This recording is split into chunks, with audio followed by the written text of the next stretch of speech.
ആദ്യം തന്നെ എല്ലാ ചങ്ങാതിമാർക്കും ഷെഫ് നിബുദ് ആൽക്കമിസ്റ്റ് എന്ന ചാനലിലേക്ക് ഒരു കിടിലോസ്കി നമസ്കാരം അയക്കട്ടെ. ഒരു കിടക്കാച്ച് മീൻകറി റെസിപ്പി കേട്ടോ. ഇത് കാണുമ്പോഴേക്കും നമ്മൾ മലയാളികളുടെ വായിൽ ഇപ്പോൾ ഒരു കപ്പൽ ഓടിക്കാനുള്ള വെള്ളം വരുന്ന കേട്ടോ. എൻ്റെ ചങ്ങാതി ഷാപ്പിൽ ഉണ്ടാക്കുന്ന അതേ സ്റ്റൈലിൽ ഉണ്ടാക്കുന്ന കിടക്കം മീൻകറി. അപ്പോൾ ഇത് ഉണ്ടാക്കി അങ്ങ് തകർത്ത് പൊളിച്ചെടുക്കാം എൻ്റെ ചങ്ങാതി. ആദ്യം നമ്മുടെ ശ്രീലങ്ക കലാപരിപാടി തീ പിടിപ്പിക്കൽ ലേശം ദേ ഉരുളി ചൂടാക്കാൻ വെക്കുക. ശേഷം ദേ അടുത്ത കലാപരിപാടിയാണ് ദേ വെളിച്ചെണ്ണ ഒഴിച്ചു കൊടുക്കുക. വെളിച്ചെണ്ണ ഒന്ന് ചൂടായി വരുമ്പോൾ ഉലുവ മൂപ്പിക്കുക. ഉലുവ ഒന്ന് മൂത്ത് വരുമ്പോഴേക്ക് കടുകിട്ട് പൊട്ടിക്കുക എൻ്റെ ചങ്ങാതി. കടുകൊന്ന് പൊട്ടി ലെവലാക്കി ദേ വെളുത്തുള്ളി ചെറുതായി എറിഞ്ഞെടുത്തൊരു മറിമറിക്കുക. ശേഷം അവനെ ഇട്ട് നല്ല രീതിയിൽ അങ്ങ് മൂപ്പിച്ചു. അവനൊന്ന് ലേശം ലെവലായി വരുമ്പോഴേക്ക് ദേ ഇഞ്ചി നീളത്തിലരിഞ്ഞോ ചെറുതായി എരിഞ്ഞോ ഏതായാലും ഒരു കുഴപ്പമില്ല, ഒരു മറിമറിക്കുക. മറിച്ച ശേഷം അവനെ ഇട്ട് നല്ല രീതിയിൽ അങ്ങ് റോസ്റ്റ് ചെയ്തു. സംഭവം ദേ ഈ രൂപത്തിലും ഭാവത്തിലൊക്കെ ആയി വരുമ്പോഴേക്ക് അടുത്താണ് പച്ചമുളക് 2ആയി കീറിയത് 3ആയി കീറി എടുത്തൊരു മറിമറിക്കുക. അതും ചെറുള്ളി ക്ലീൻ ചെയ്ത് 2ആയിട്ട് 4ആയിട്ട് 5ആയിട്ട് കട്ട് ചെയ്ത ശേഷം എടുത്തൊരു മറിമറിക്കുക. മറിച്ച ശേഷം ദേ ഇതുപോലെ നല്ല രീതിയിൽ അങ്ങ് മൂപ്പിക്കുക. ആ മൂപ്പിക്കുന്ന സമയത്ത് നമ്മുടെ ചാനൽ ആരെങ്കിലും ഫോളോ ചെയ്യാത്തവരുണ്ടെങ്കിൽ ഫോളോ ചെയ്യാൻ, ലൈക്ക് ചെയ്യാത്തവരുണ്ടെങ്കിൽ ലൈക്ക് ചെയ്യാനും, കമൻറ്റുകളൊക്കെ വാരി വിതറേണ്ട ചങ്ങാതി. നിങ്ങളുടെ സ്നേഹവും സപ്പോർട്ടും അല്ലേ നമ്മളെയെല്ലാം. അപ്പോൾ ഒന്നും ദരിദ്രം കാണിക്കേണ്ട, വാരി വിതറേണ്ട ചങ്ങാതിമാരെ. എന്നിട്ട് ഇതുപോലെ ലൈറ്റായിട്ട് അങ്ങ് മൂപ്പിച്ചെടുക്കുക കേട്ടോ. ഈ മൂപ്പിച്ചെടുക്കുന്ന സമയത്ത് നിങ്ങൾക്ക് ഇഷ്ടമുള്ള മീൻകറി പേര് കമൻറ്റ് താഴെ രേഖപ്പെടുത്താമെങ്കിൽ അടുത്ത റെസിപ്പി നമ്മളത് അടിച്ച് പൊളിക്കുന്നതായിരിക്കും. ശേഷം അടുത്തത് ദേ തക്കാളി പേസ്റ്റ്. തക്കാളി നല്ല ആപ്പിൾ തക്കാളി ചുമന്ന് തൊടുത്ത തക്കാളി ഉണ്ടെങ്കിൽ അത് ഇതുപോലെ പേസ്റ്റാക്കിയ ശേഷം ഇതിലേക്കൊരു വാരി വിതറുക. ശേഷം ഇതിലിട്ടങ്ങ് കുക്ക് ചെയ്യുക. അപ്പോൾ ആ പച്ചപ്പൊക്കെ ഒന്ന് മാറി കിട്ടും. ആ പച്ചച്ചൊവയൊക്കെ ഒന്ന് മാറി നല്ല ടേസ്റ്റായിട്ട് സംഭവം ലെവലായിട്ട് വരും. ഇതുപോലെ അങ്ങ് തിളപ്പിക്കുക നല്ല രീതിയിലങ്ങ്. അവനങ്ങ് തിളച്ച് നല്ല കുക്കായി വരുന്ന സമയമാവുന്നതൊക്കെ നിങ്ങൾ അടുത്ത കലാപരിപാടിയാണ്. ദേ ഇതിലേക്ക് ലേശം മസാലപ്പൊടികൾ നമുക്ക് വാരി വിതറാം.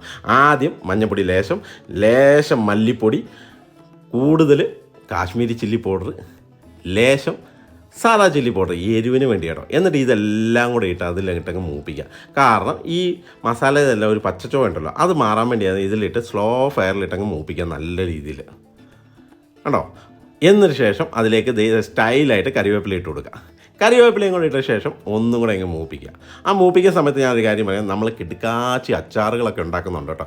വെറൈറ്റി അച്ചാറുകളാണ്. ബീഫ് അച്ചാർ, ചിക്കൻ അച്ചാർ, അതുപോലെ കിടുക്കാച്ചാർ. ഈ അച്ചാറുകളൊക്കെ വേണമെന്നുണ്ടെങ്കിൽ നമ്മൾ താഴെ കമൻ്റ് ഒന്ന് എടുത്തു കഴിഞ്ഞാൽ ഞാൻ നമ്പർ ഇട്ട് തരുന്നതായിരിക്കും. നിങ്ങൾക്ക് ഓർഡർ ചെയ്യാം, വരുത്താൻ, കഴിക്കാം, പൊളിച്ചെടുക്കാം. എന്നിട്ട് ഇതേ ആവശ്യത്തിന് വെള്ളം ഒഴിച്ചു കൊടുക്കുക.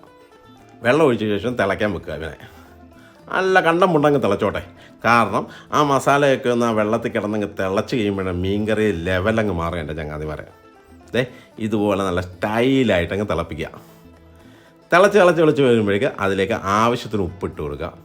ഉപ്പിട്ട ശേഷം അവനൊന്ന് കലക്കി കൂട്ടുക. ഇതുപോലെ ഉപ്പും കൂടെ ഇട്ട ശേഷം അടുത്ത കലാപരിപാടിയാണ് ഇനി അടുത്തത്. ഇതിലേക്ക് കുടംപുളി ഇട്ട് കൊടുക്കുക. കുടംപുളി ഇട്ട ശേഷം അതും ഇതുപോലെ തന്നെ ഒന്ന് കലക്കി കൂട്ടുക എൻ്റെ ചങ്ങാതിമാരെ. അതിനുശേഷം അടുത്താണ് ലേശം കായപ്പൊടി. ഇത് സീക്രട്ടാണ്.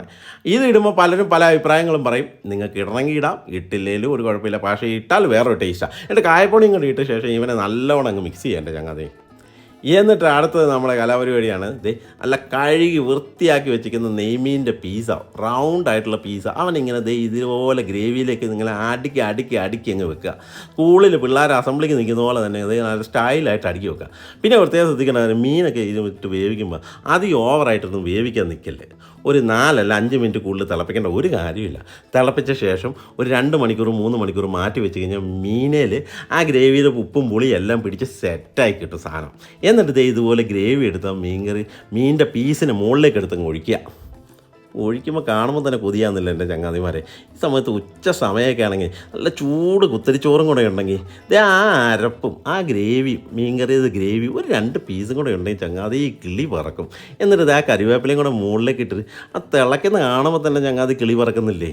അപ്പോൾ ഒന്നും നോക്കണ്ട, മീൻ മേടിക്കുക, ഇതുപോലെയുള്ള കിടുക്കാച്ചി കറികളങ്ങ് ഉണ്ടാക്കുക. ഉച്ചക്കങ്ങ് ചൂട് ചോറിനോട് പിടുത്തങ്ങോട്ട് പിടിച്ചാൽ ചങ്ങാതി വേറെ ഒന്നും വേണ്ട. എന്നിട്ട് ഇതുപോലെ അങ്ങ് മിക്സ് ചെയ്യുക. നല്ല രീതിയിൽ മിക്സ് ചെയ്യുക. എന്നിട്ടങ്ങ് പിടിച്ചോ ചങ്ങാതി, കണ്ണടച്ച സംഭവം അങ്ങ് പിടിച്ചങ്ങ് ഉണ്ടാക്കി അങ്ങ് തകർത്ത് പൊളിച്ചെടുക്കുക. അപ്പോൾ നമ്മുടെ ചാനൽ ഫോളോ ചെയ്യാത്തവരുണ്ടെങ്കിൽ ഫോളോ ചെയ്യാൻ, ലൈക്ക് ചെയ്യാത്തവരുടെ ലൈക്കും, കമൻറ്റ് വാരി വിതറാൻ മറക്കല്ലേ. അതുപോലെ കിടുക്കാച്ചി അച്ചാറുകൾ വേണ്ടത് കമൻറ്റ് ഇടാൻ മറക്കല്ലേ. നമ്പർ അയച്ചു.